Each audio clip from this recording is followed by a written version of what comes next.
ನಮಸ್ಕಾರ ಗುರು, ಎಲ್ಲರಿಗೂ SMS ಚಾನಲ್ಗೆ ಸ್ವಾಗತ. ಇವತ್ತಂತೂ ಜಿಯೋ ಫೈನಾನ್ಸ್ದು Q1 ರಿಸಲ್ಟ್ ಬಂದಿದೆ. Q1 ರಿಸಲ್ಟು ಹೆಂಗಿದೆ ಅಂತ ನೋಡೋಂಗಿದ್ರೆ ನೀವಿಲ್ಲಿ ನೋಡ್ಬೋದು. ಇವತ್ತು ಹತ್ತತ್ರ 3% ಬೆಳೆದಿದೆ. ಅದರಲ್ಲೇ ನೀವು ಗೆಸ್ ಮಾಡ್ಬೋದು ಯಾವ ಥರ ಇದೆ ರಿಸಲ್ಟು ಅಂತ. ಅದ್ರ ಜೊತೆ ನಮ್ಮ ಜಿಯೋ ಫೈನಾನ್ಸ್ ಅವರು ಬ್ಲ್ಯಾಕ್ ರಾಕ್ ಜೊತೆ ಪಾರ್ಟ್ನರ್ಶಿಪ್ ಮಾಡಿರೋದು, ಜೊತೆಗೆ ಅವರ ಬಿಸ್ನೆಸ್ ಹೆಂಗೆ ನಡೀತಿದೆ ಅದರ ಬಗ್ಗೆ ಎಲ್ಲ ನೋಡ್ಕೊಂಬರೋಣ ಬನ್ನಿ. ಅವರ ಶೇರ್ ಹೋಲ್ಡಿಂಗ್ ಪ್ಯಾಟ್ರನ್ ಬಗ್ಗೆ ನೋಡೋಂಗಿದ್ರೆ ಅವ್ರ ಪ್ರಮೋಟರ್ದು ಇಲ್ಲೆಲ್ಲರೂ 47 ಇತ್ತು. ಆದರೆ ಈ ವರ್ಷ 3% ಅವರೇ ಜಾಸ್ತಿ ಮಾಡಿದ್ದಾರೆ.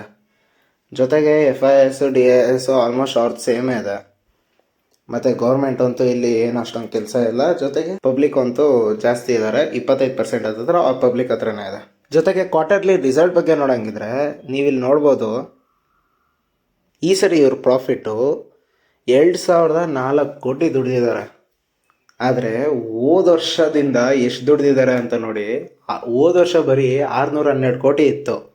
ಈ ವರ್ಷ ಅದು ಆಲ್ಮೋಸ್ಟ್ ತ್ರಿಬಲ್ ಆಗಿದೆ.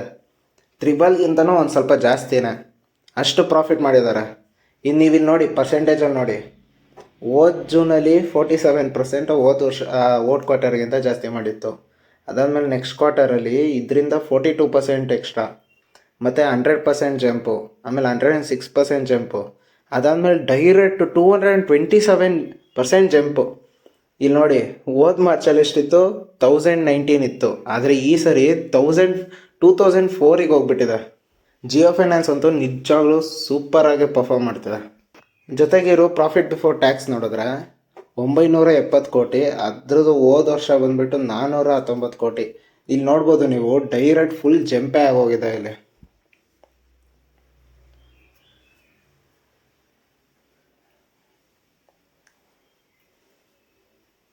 ನಿಜವಾಗ್ಲೂ ಕನ್ಸಿಸ್ಟೆಂಟಾಗಿ ತುಂಬ ಚೆನ್ನಾಗಿ ಪರ್ಫಾರ್ಮ್ ಮಾಡ್ತಾ ಇದ್ದಾರೆ. ಜೊತೆಗೆ ಇವರು ಆಫ್ಟರ್ ಟ್ಯಾಕ್ಸ್ ಎಷ್ಟು ಅಂತ ನೋಡಿದ್ರೆ, ಎಲ್ಲ ಟ್ಯಾಕ್ಸ್ ಎಲ್ಲ ಕಳೆದಾದ್ಮೇಲೆ ಇವ್ರದ್ದು 930 ಕೋಟಿ ಈ ಸರಿ ಪ್ರಾಫಿಟ್ಟು. ಆದರೆ ಹೋದ ಕ್ವಾರ್ಟರಲ್ಲಿ ಬರೀ 272 ಕೋಟಿ ಇತ್ತು. ಬರೀ 3 ತಿಂಗಳಲ್ಲಿ 830 ಕೋಟಿ ದುಡಿದಿದ್ದಾರೆ. ಆದರೆ ಹೋದ ವರ್ಷ ಕ್ವಾರ್ಟರಲ್ಲಿ ಎಷ್ಟಿತ್ತು? 325 ಕೋಟಿ ಇತ್ತು. ಇದಕ್ಕೂ ಎಷ್ಟು ಡಿಫ್ರೆನ್ಸ್ ಇದೆ ನೋಡಿ, ಆಲ್ಮೋಸ್ಟ್ ಡಬಲೇ ಆಗೋಗಿದೆ. ಇಲ್ಲಿಂದ ಇಲ್ಲಿಗೂ ಅಷ್ಟೇ, ಇಲ್ಲ ಒಂದು ಸ್ವಲ್ಪ ಮಧ್ಯದಲ್ಲಿ ಕಮ್ಮಿ ಆಗೋಗಿತ್ತು, ಆದರೆ ಮತ್ತೆ ಕನ್ಸಿಸ್ಟೆಂಟಾಗಿ ಜಾಸ್ತಿ ಬಂದಿದೆ. ಜೊತೆಗೆ ಅರ್ನಿಂಗ್ ಪರ್ ಶೇರು ಅಷ್ಟೇ. ಅರ್ನಿಂಗ್ ಪರ್ ಶೇರು 1.26 ಇದೆ. ಆದರೆ ಒಂದು ಶಾಕಿಂಗ್ ವಿಚಾರ ಏನಂದರೆ, ಆ ಅರ್ನಿಂಗ್ ಪರ್ ಶೇರ್ ಇದೆಯಲ್ಲ, ಅರ್ನಿಂಗ್ ಪರ್ ಶೇರು ಹೋದ ಸರಿ ಯಾವತ್ತೂ ಇಷ್ಟು ಬಂದಿರಲಿಲ್ಲ. ಇಲ್ಲಿ ನೀವು ನೋಡ್ಬೋದು 0.5 ಹತ್ತತ್ರ ಇಲ್ಲಿ ಮಧ್ಯದಲ್ಲಿ ಸ್ವಲ್ಪ ಜಾಸ್ತಿ ಆಗಿದೆ. ಆದರೆ ಈ ಸರಿ ಆಲ್ ಟೈಮ್ ರೆಕಾರ್ಡ್ ಐಯಲ್ಲಿ ಎಷ್ಟೋ 1.26 ಮಾಡಿದ್ದಾರೆ. ಇದು ಹೇಳ್ಬೇಕಂದ್ರೆ ಒಂದು ಖುಷಿ ವಿಚಾರ. ಜೊತೆಗೆ ರಿಲಯನ್ಸ್ ಇಂಡಸ್ಟ್ರಿಗೆ ಒಂದು ಪ್ಲಸ್ ಪಾಯಿಂಟ್ ಅಂತಲೇ ಅನ್ಬೋದು. ಜೊತೆಗೆ ಇವ್ರು ಚಾರ್ಟ್ ಪ್ಯಾಟ್ರನ್ ನೋಡೋಂಗಿದ್ರೆ ಮುಂದೆ ಯಾವ ಥರ ಇವ್ರದ್ದು ಏಮ್ ಇರ್ಬೋದು, ಯಾವ ಥರ ಬೆಳೆಯುತ್ತೆ ಇದು ಅಂತ ನೋಡೋಂಗಿದ್ರೆ ಇವತ್ತಂತೂ 3% ಹತ್ತಿರ ಇದೆ. ಆದರೆ ನೀವು ಇಲ್ಲಿ ಏನು ಕಲಿಯೋಕ್ಕೆ ಸಿಗುತ್ತೆ ನಿಮಗೆ ಅಂದರೆ, ಇಲ್ಲಿ ನೋಡ್ಬೋದು ಏನಾಗಿದೆ, ಹೋದ ವರ್ಷದಿಂದ ಇದು ಕಂಟಿನ್ಯೂಸ್ ಆಗಿ ಬೀಳ್ತಾನೆ ಇದೆ. ಎಷ್ಟು? 27%. ಕಂಪ್ನಿ ಈಗ ಯಾರೇ ಬೈ ಮಾಡಿದ್ರು ಯಾರೇ ಸೆಲ್ ಮಾಡಿದ್ರು ಅದು ಕೇರ್ ಮಾಡಬೇಡಿ ನೀವು. ಫಿನಾನ್ಷಿಯಲ್ ನೋಡಿ, ಪ್ರಾಫಿಟ್ ಮಾಡ್ತಿದ್ಯಾ, ಕನ್ಸಿಸ್ಟೆಂಟಾಗಿ ಪ್ರಾಫಿಟ್ ಮಾಡ್ತಿದ್ಯಾ, ಮತ್ತು ಕಂಪ್ನಿ ಚೆನ್ನಾಗಿದೆಯಾ, ಸ್ಟ್ರಾಂಗ್ ಆಗಿದ್ದರೆ ಈ ಚಾರ್ಟ್ ಪ್ಯಾಟ್ರನ್ ಏನೂ ಬೇಕಾಗಿಲ್ಲ. ಏನಂದರೆ ಶೇರ್ಸು ವರ್ಷ ಪೂರ್ತಿ ಎಲ್ಲ ಓಡೋದೇ ಒಂದು 2 ತಿಂಗಳು ಓಡುತ್ತೆ. 2 ತಿಂಗಳು ವರ್ಷದಲ್ಲಿ ಎಷ್ಟು ಓಡಬೇಕು ಅಷ್ಟೇ ಓಡ್ಬಿಡುತ್ತೆ ಒಂದೇ ಸರಿ. ಇದು ಯಾವುದೇ ರೆಕಮೆಂಡೇಶನ್ ಅಲ್ಲ. ಆದರೆ ನಾನು ಏನು ಅನ್ನಕ್ಕೆ ಹೊರಡ್ತಾ ಇದ್ದೀನಿ ಅಂದರೆ, ಈ ಚಾರ್ಟ್ ಪ್ಯಾಟ್ರನ್ ನೋಡಿಬಿಟ್ಟು ಕಂಪ್ನಿ ಚೆನ್ನಾಗಿ ಮಾಡ್ತಿಲ್ಲ ಆ ಥರ ಅಲ್ಲ. ಏನೋ ಒಂದು ಸ್ವಲ್ಪ ಪ್ರಾಬ್ಲಮ್ ಇರುತ್ತೆ, ಆ ಪ್ರಾಬ್ಲಮ್ ಸಾಲ್ವ್ ಆಗುತ್ತೆ. ಆದರೆ ಕಂಪ್ನಿ ಫಿನಾನ್ಷಿಯಲ್ ನೋಡಿದ್ರೆ ಅಷ್ಟು ಪ್ರಾಬ್ಲಮ್ನ ಓವರ್ಕಮ್ ಮಾಡುತ್ತೆ ಅಂತ ನನ್ನ ಅಭಿಪ್ರಾಯ.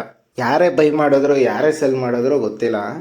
ಆದರೆ ಜಿಯೋ ಫಿನಾನ್ಸ್ ಅವರು ನಿಜವಾಗ್ಲೂ ಅವರು ಫೈನಾನ್ಷಿಯಲ್ ಸ್ಟೇಟ್ಮೆಂಟ್ ನೋಡಿದ್ರೆ ಫ್ಯೂಚರಲ್ಲಿ ಇನ್ನೂ ಚೆನ್ನಾಗಿ ಮಾಡ್ತಾನೆ ಅಂತಲೇ ಅನಿಸುತ್ತೆ. ನೀವಿಲ್ಲಿ ನೋಡ್ಬೋದು, ಆಲ್ಮೋಸ್ಟ್ ಸಪೋರ್ಟ್ ಹತ್ರನೇ ಇದೆ. ಇನ್ನೊಂದು ಸ್ವಲ್ಪ ಕೆಳಗೆ ಬಂದರೆ ಸಪೋರ್ಟ್ ಹತ್ರನೇ ಹೋಗುತ್ತೆ. ವಾಪಸ್ ನನಗೆ ಅನ್ಸಂಗೆ ಮೇಲೆ ಹೋಗುತ್ತೆ ಅಂತ ನನಗೆ ಅನಿಸುತ್ತೆ. ಯಾಕೆ ಅಂದರೆ ಫಿನಾನ್ಷಿಯಲ್ ಸ್ಟೇಟ್ಮೆಂಟ್ ಅಂತೂ ತುಂಬ ಚೆನ್ನಾಗಿದೆ ಅದಕ್ಕೆ ಕಂಪೇರ್ ಮಾಡಿದ್ರೆ. ಯಾಕೆಂದರೆ ಪ್ರಾಫಿಟ್ಟು ಹೋದ ವರ್ಷದಿಂದ ಆಲ್ಮೋಸ್ಟ್ ತ್ರಿಬಲ್ ಆಗಿದೆ. ರೆವೆನ್ಯೂ ಅಂತ ಇದ್ದೀನಿ, ಆದರೆ ಪ್ರಾಫಿಟ್ಟು ಡಬಲ್ ಆಗಿದೆ. ಆದರೆ ಶೇರ್ ಪ್ರೈಸು ಆಲ್ಮೋಸ್ಟ್ ಎಷ್ಟಿತ್ತು ಅಷ್ಟೇ ಇದೆ. ಹೋದ ವರ್ಷನೂ ಎಷ್ಟಿತ್ತು ಅಷ್ಟೇ ಇದೆ ಇನ್ನು. ಅದಕ್ಕಿಂತ ಸ್ವಲ್ಪ ಕಮ್ಮಿ ಜಾಸ್ತಿ ಆಗಿದೆ ಅಷ್ಟೇ. ಮೇಲೆ ಹೋಗ್ಬಿಟ್ಟು ಆರಾಮಾಗಿ ಇಲ್ಲಿ ಡಿಪ್ ಆಗಿದೆ, ಕೆಳಗೆ ಬಂದಿದೆ. ನೀವೇನು ಈ ಸ್ಟಾಕ್ನ ಇಟ್ಕೊತೀರೋ ಇಲ್ಲಾಂದರೆ ಪೋರ್ಟ್ಫೋಲಿಯೋಯಿಂದ ಆಚೆ ಆಗ್ತಿರೋ, ನಿಮ್ಮ ಅಭಿಪ್ರಾಯನ ಕಮೆಂಟ್ ಸೆಕ್ಷನಲ್ಲಿ ನನಗೆ ಅನ್ನಿ. ಈ ವಿಡಿಯೋ ನಿಮಗೆ ಇಷ್ಟ ಆಗಿದರೆ ಲೈಕ್ ಮಾಡಿ, ಸಬ್ಸ್ಕ್ರೈಬ್ ಮಾಡಿ. ಸಿಗೋಣ ಮುಂದಿನ ವಿಡಿಯೋದಲ್ಲಿ.